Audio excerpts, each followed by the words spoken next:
youth travel athletics. And I brought up a topic, and Coach Bakich brought up a tremendous idea, and I wanted him to be able to take a few seconds and share with us what I feel is a tremendous concept that could truly alter youth sports as a whole going forward. So, Erik, I really loved your idea, and I'd love for you to just share that with the families that might have children that, I know this is crazy, but as young as 6, all the way up into the early teens.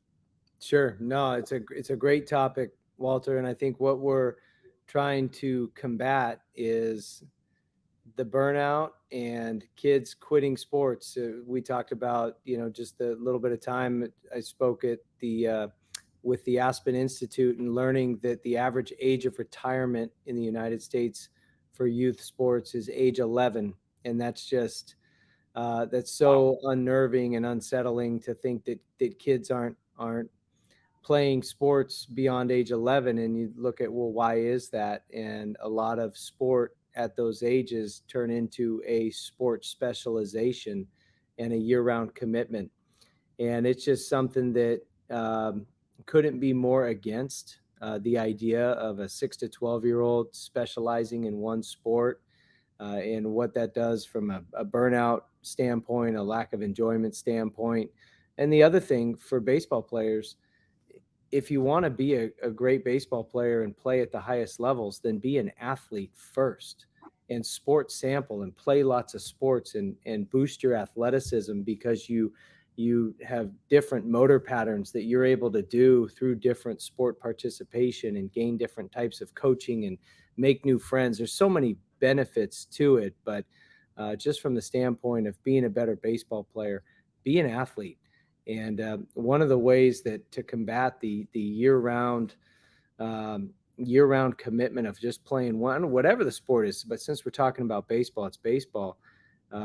My advice to the travel orgs is program in your year-round curriculum multi-sport participation.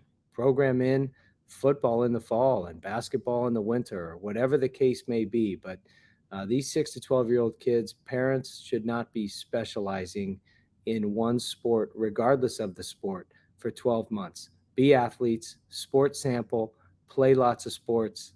That's the advice. And the best thing you came up with is, let's just take the Walter Beede Blue Sox. During the summer, we're playing baseball. During the fall, we might play soccer or football. During the winter, we may play indoor floor hockey or basketball, etc. But you can be an organization that gathers these young children and early teenagers and play the multiple sports together at your facility. I love that concept, Erik. I think that's phenomenal. It can work. I think it would be a great idea for the travel ball orgs that want to keep that year-round commitment from the kid and the families, but to be able to program in other sports throughout the year would benefit those kids greatly and make them better athletes and reduce that burnout and the injuries that exist with year-round participation in baseball. Well, that's what we're going to call the Blue Book Extra. That was Erik Bakich taking a few extra minutes to share what I feel is a phenomenal youth sport altering idea, and I hope this idea resonates. And I'm certainly going to bring it to Nashville in another couple of weeks. Erik, thank you so much, Captain. I really appreciate you taking the time. Home run idea. Awesome. Thanks, Walter. Merry Christmas, everybody. Merry Christmas, buddy. Thank you, Cap.